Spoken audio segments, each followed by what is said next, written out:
नमस्कार, मैं हूं संतोष गंगवार। नमस्कार, मैं हूं आपके साथ लक्ष्मी। बुलेटिन की शुरुआत करेंगे रांची से आ रही इस वक्त की बड़ी खबर के साथ। 18 जुलाई से शुरू हो सकता है झारखंड विधानसभा का मानसून सत्र। 18 से 22 जुलाई तक यह मानसून सत्र शुरू हो सकता है। कैबिनेट की अगली बैठक में सत्र से जुड़ा प्रस्ताव लाया जा सकता है। बड़ी खबर आपको बता रहे हैं, जल्द ही कैबिनेट की अगली बैठक होगी। इस वक्त की बड़ी खबर, बैठक में प्रस्ताव लाया जा सकता है। इस वक्त की बड़ी खबर रांची से बता रहे हैं आपको, 18 जुलाई को मानसून सत्र लाया जा सकता है।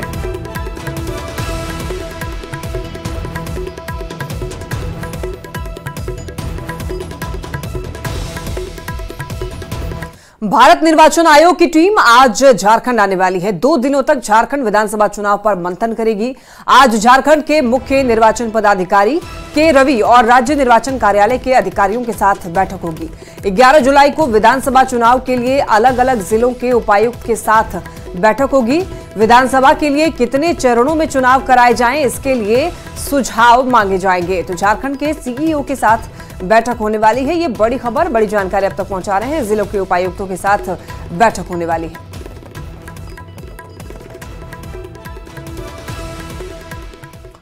और रांची से बड़ी खबर मिल रही है, सीएम हेमंत सोरेन ने झारखंड मंत्रालय में बैठक की। अधिकारियों के साथ कई महत्वपूर्ण विषयों पर बैठक की गई है। भर्ती प्रक्रिया में तेजी लाने के निर्देश दिए गए। फील्ड लेवल पुलिस पदाधिकारियों को जनता दरबार लगाने को कहा गया है। सिमरटोली से मेकॉन तक बनने वाले फ्लाईओवर को जल्द पूरा करने के भी निर्देश दिए गए हैं। सितंबर 2024 के अंत तक 30,000 नियुक्ति का लक्ष्य रखा गया है। बड़ी खबर आपको बता रहे हैं, सितंबर 2024 के अंत तक 30,000 नियुक्ति का लक्ष्य रखा गया है। इसके अलावा सिमरटोली से मेकॉन तक बनने वाला फ्लाईओवर जल्द पूरा करने के निर्देश दिए गए हैं। इसके अलावा अगर बात करें तो भर्ती प्रक्रिया में तेजी लाने के निर्देश दिए गए हैं। फील्ड लेवल पुलिस पदाधिकारी को जनता दरबार लगाने को कहा गया है।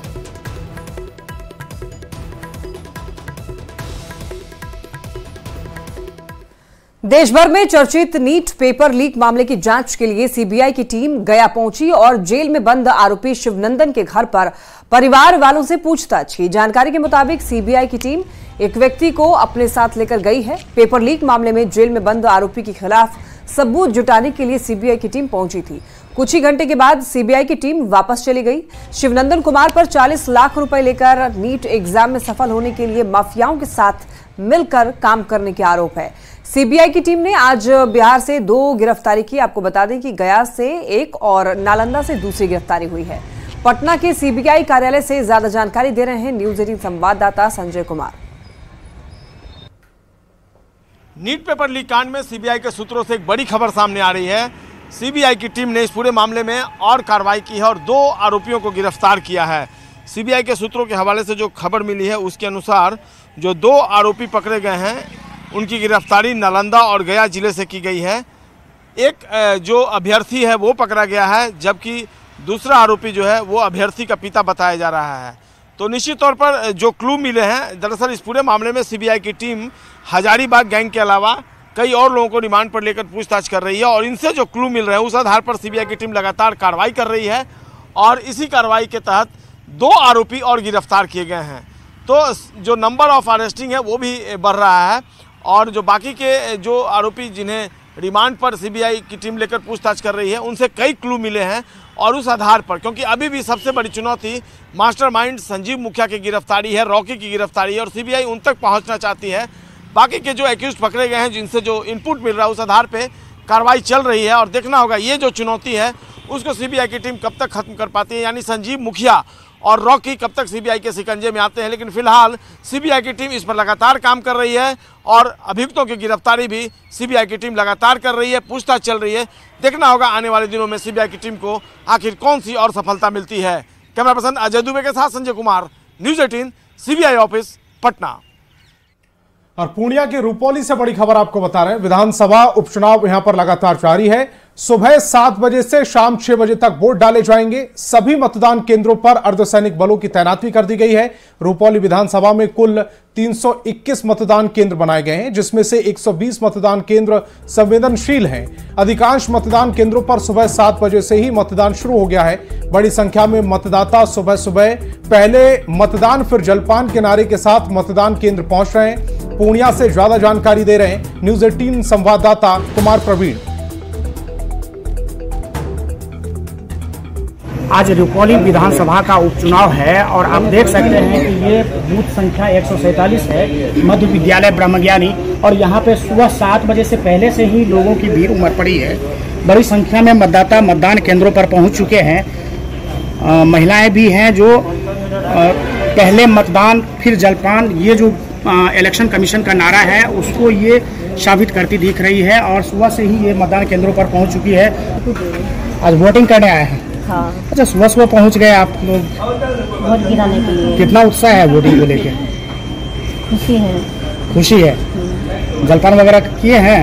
नहीं किए हैं। पहले वोटिंग करेंगे उसके बाद जलपान करेंगे। क्या कहेंगे लोगों से? क्या कहेंगे, वोट गिरा के आ गए। कितना उत्साह है वोटिंग को लेके? क्या मुद्दा है यहाँ पे, आप बताइए। चुनाव का जो खुशी है इसलिए सवेरे वोट करने आए हैं। अच्छा, पहले मतदान करके उसके बाद काम धंधा करने जाएंगे। अच्छा, यहाँ पे क्या विकास वगैरह कुछ हुआ है या क्या मुद्दा है वोटिंग का? आज वोटिंग का मुद्दा तो जो है जनता पर है, क्या क्या होगा नहीं होगा जनता बताएगा। हमारे साथ यहाँ के पीठासीन पदाधिकारी भी आइए, इनसे भी बात करते हैं। पारदर्शिता के मतदान हो गया। क्या नाम? मेरा नाम तरुण कुमार। मतदान शुरू हो चुका है और आप देख सकते हैं कि किस तरह से लोगों में भी उत्साह है। और यहाँ जो मतदान कर्मी है, चाहे वो पीठासीन पदाधिकारी हो या अन्य जो पदाधिकारी है, सब लोग यहाँ मौजूद हैं, वोटिंग करवा रहे हैं। और देखना है कि इस रुपौली विधानसभा में मतदाता किसके सिर पर जीत का सेहरा सजाती है। कुमार प्रवीण, न्यूज 18 ब्रह्मज्ञानी, पूर्णिया।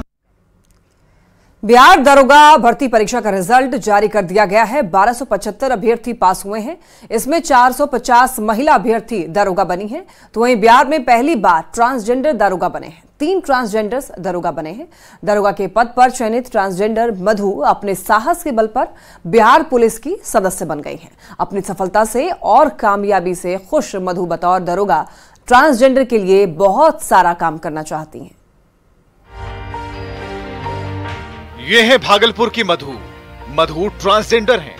ट्रांसजेंडर को समाज में किस दौर से गुजरना पड़ता है ये हर कोई जानता है, लेकिन आप शायद ये नहीं जानते होंगे कि बिहार में पहली बार जो 3 ट्रांसजेंडर दारोगा बने हैं उनमें एक मधु भी हैं।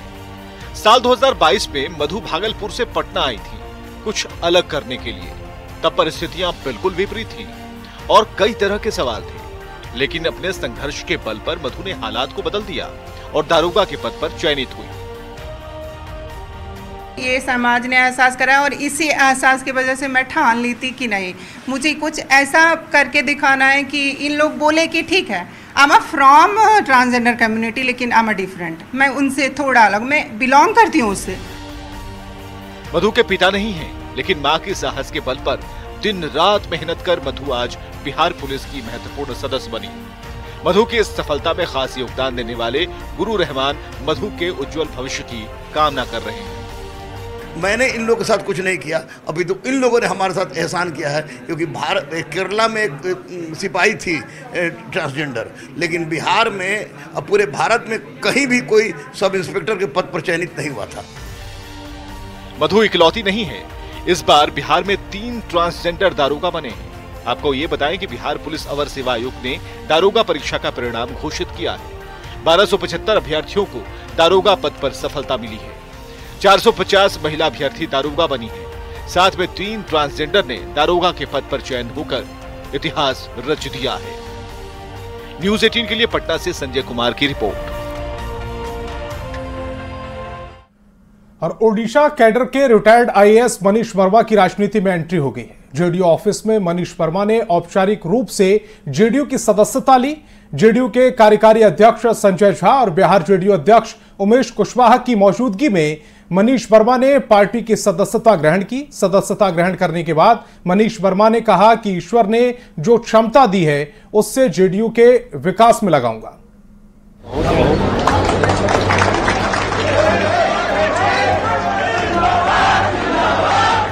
नीतीश कुमार के भरोसेमंद और पूर्व नौकरशाह मनीष वर्मा मंगलवार को ऑफिशियली जेडीयू के सदस्य बन गए।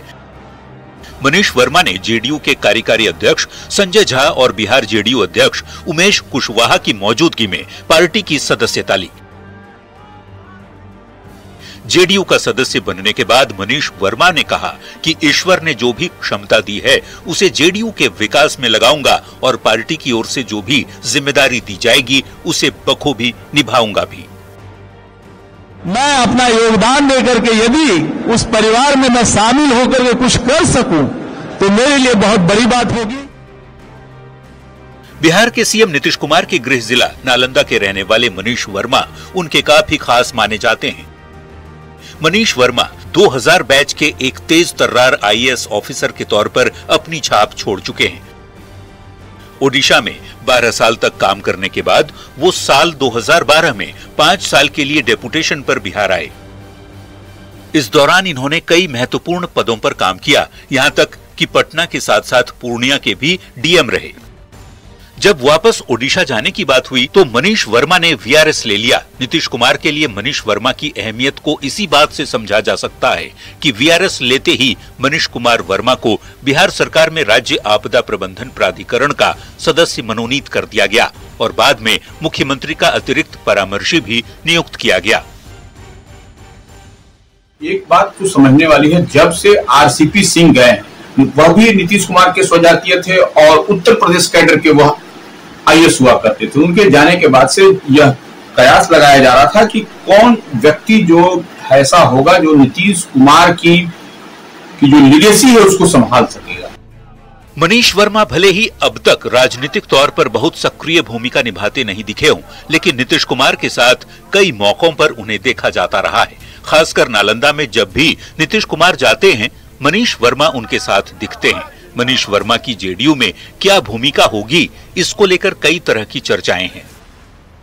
निश्चित रूप से इनके इस अनुभव का फायदा बिहार के बाहर भी, बिहार में भी और बिहार के बाहर भी संगठन को बढ़ाने में, पार्टी को मजबूत करने में, आने वाला जो चुनाव है उसमें। आने वाले दिनों में मनीष वर्मा की राजनीतिक अहमियत कितनी बढ़ती है, नीतीश कुमार और जेडीयू के लिए आगे उनकी क्या भूमिका रहती है, इसको लेकर कई तरह की कयासबाजी भी चल रही है। देखना दिलचस्प होगा कि मुख्यमंत्री नीतीश कुमार इन्हें संगठन में जगह देते हैं या फिर आने वाले समय में चुनावी मैदान में उतारते हैं। न्यूज 18 के लिए पटना से आनंद अमृतराज के साथ ब्यूरो रिपोर्ट।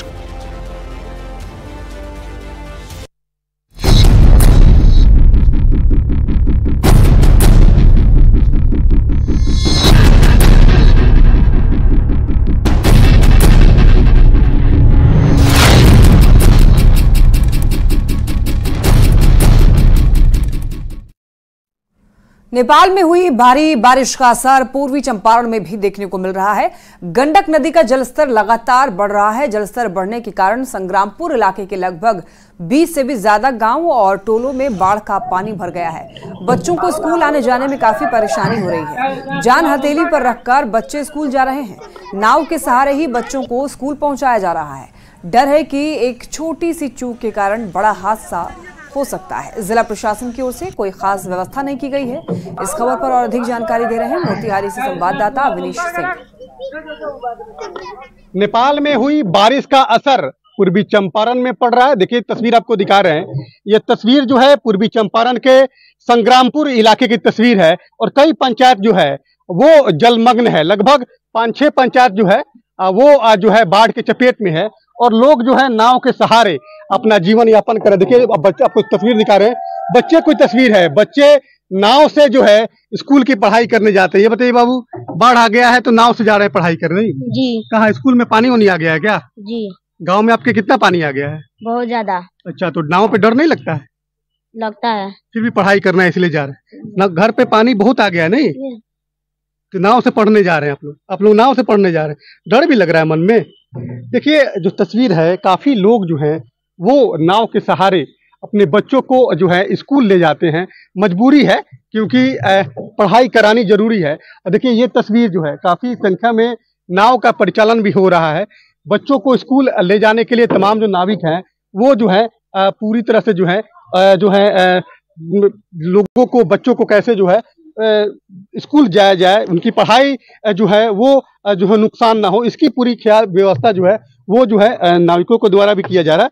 और बच्चे और उनके साथ जो है छोटे छोटे बच्चे भी हैं, गार्जियन भी। ये बताइए कि नाव से आप लोग जा रहे हैं, बच्चों को लेकर जा रहे हैं, डर भी लग रहा है क्या मन में? हल्का फुल्का तो डर लगता है कि हाँ बच्चा लोग कहीं इधर उधर ना हो, गिर ना सके। घर में पानी भी आ गया है क्या? जी बहुत ज्यादा। तो ये देखिए, बाढ़ को लेकर सरकार ने पहल जरूर की है, जिला प्रशासन के द्वारा पहल जरूर की गई है, लेकिन स्थानीय स्तर पे भी जो लोग हैं वो अपने बच्चों को स्कूल जरूर भेज रहे हैं इस डर के माहौल में भी, क्योंकि चारों तरफ जो है आपको जो है पानी का सैलाब ही दिख रहा होगा। लेकिन इसके बावजूद जो बच्चे हैं उनकी स्कूलिंग जो है वो खराब ना हो, इसी को लेकर तमाम लोग प्रयास भी कर रहे हैं। कई दिनों से लाइन भी नहीं है, इसके बावजूद बच्चों को स्कूल पहुंचाकर उनकी स्कूलिंग जो है वो कराई जा रही है। अनिश कुमार, न्यूज़ 18, पूर्वी चंपारण। और पड़ोसी राज्य उत्तर प्रदेश के उन्नाव से बड़ी खबर मिल रही है। लखनऊ आगरा एक्सप्रेसवे पर बड़ा हादसा हुआ है। दूध के कंटेनर और बस में टक्कर हो गई। सीतामढ़ी से दिल्ली जा रही थी बस। भीषण हादसे में 18 लोगों की मौत हुई है। हादसे में 30 से ज्यादा लोग घायल बताए जा रहे हैं। पुलिस रेस्क्यू अभियान में जुट गई है। तो सीतामढ़ी से दिल्ली जा रही थी बस जो सीधे दूध के कंटेनर से जा टकराई है और इस पूरे हादसे में 18 लोगों की मौत हो गई है। वो तस्वीरें भी हम आपको दिखा रहे हैं, दुखद हादसे के दौरान की ये तस्वीरें जब रेस्क्यू किया जा रहा है। पुलिस रेस्क्यू अभियान में जुटी हुई है। लेकिन बड़ी खबर आपको बता रहे हैं उन्नाव से, उत्तर प्रदेश के उन्नाव से इस वक्त की बड़ी खबर, जहां बस और दूध के कंटेनर में आमने सामने से टक्कर हुई है जिसमें 18 लोगों की मौत हो गई है। 30 से ज्यादा लोग घायल बताए जा रहे हैं। जो बस दूध के कंटेनर से टकराई है वो दिल्ली जा रही थी। तो बड़ी खबर आपको बता रहे हैं। और अनुज गुप्ता हमारे संवाददाता ज्यादा जानकारी के साथ फोन लाइन पर जुड़ रहे हैं। अनुज, ये हादसा कैसे हुआ? जी आपको बता दें कि उन्नाव के बेटा मुजावर थाना क्षेत्र में यह हादसा हुआ है, जिसमें तेज रफ्तार जो डबल डेकर बस थी जो बिहार के लिए जा रही थी। ये बस में लगभग 50 से ज्यादा यात्री सवार थे।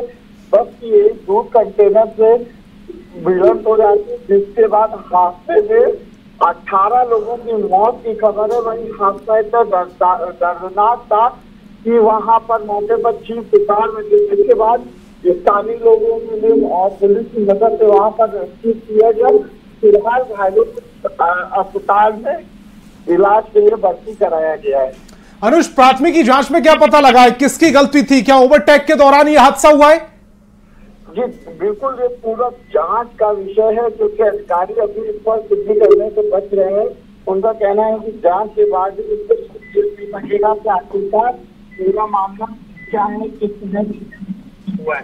फिलहाल जो अभी तक मामला सामने आ रहा है कि जो बस ओवरटेक करने के चक्कर में जो ये हादसा हुआ है। अनुज, 30 लोग घायल बताए जा रहे हैं। उन घायलों में क्या कुछ सीरियस भी हैं?